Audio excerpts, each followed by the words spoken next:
தரங்கம்பாடி அருகே கொத்தங்குடி ஊராட்சிக்குட்பட்ட மாதா கோவில் கீழ்கரை ஆகிய கிராமங்களில் 20 ஆண்டுகளாக சாலை வசதி ஏற்படுத்தி தரவில்லை என குற்றம் சாட்டி பெண்கள் உள்ளிட்ட 100க்கும் மேற்பட்ட பொதுமக்கள் கொட்டும் மழையையும் பொருட்படுத்தாமல் சாலை மறியல் போராட்டத்தில் ஈடுபட்டனர். மயிலாடுதுறை மாவட்டம் தரங்கம்பாடி தாலுகா கொத்தங்குடி ஊராட்சியில் உள்ள மாதா கோவில் கீழ்கரை ஆகிய கிராமங்களில் 200க்கும் மேற்பட்ட குடும்பத்தினர் வசித்து வருகின்றனர். கடந்த 20 ஆண்டுகளாக சாலை வசதி மற்றும் அடிப்படை வசதிகள் செய்து தரவில்லை என குற்றம் சாட்டி 50க்கும் மேற்பட்ட பெண்கள் உள்ளிட்ட 100க்கும் மேற்பட்ட பொதுமக்கள் அரும்பாக்கம் பாலம் அருகே மயிலாடுதுறையில் இருந்து பெரம்பூர் வழியாக பொறையார் காரைக்கால் செல்லக்கூடிய பிரதான சாலையில் சாலை மறியல் போராட்டத்தில் ஈடுபட்டனர். சாலை மறியல் போராட்டத்தின் போது திடீரென மழை பெய்தது.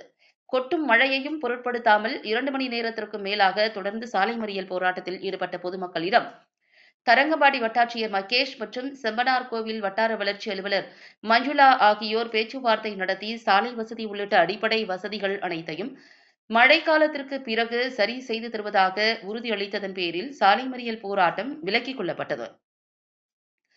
இந்த சாலை மறியல் போராட்டத்தால் மயிலாடுதுறையிலிருந்து பெரம்பூர் வழியாக பொறையார் காரைக்கால் செம்பனார்கோவில் செல்லக்கூடிய பிரதான சாலையில் 2 மணி நேரத்திற்கும் மேலாக போக்குவரத்து பாதிக்கப்பட்டது.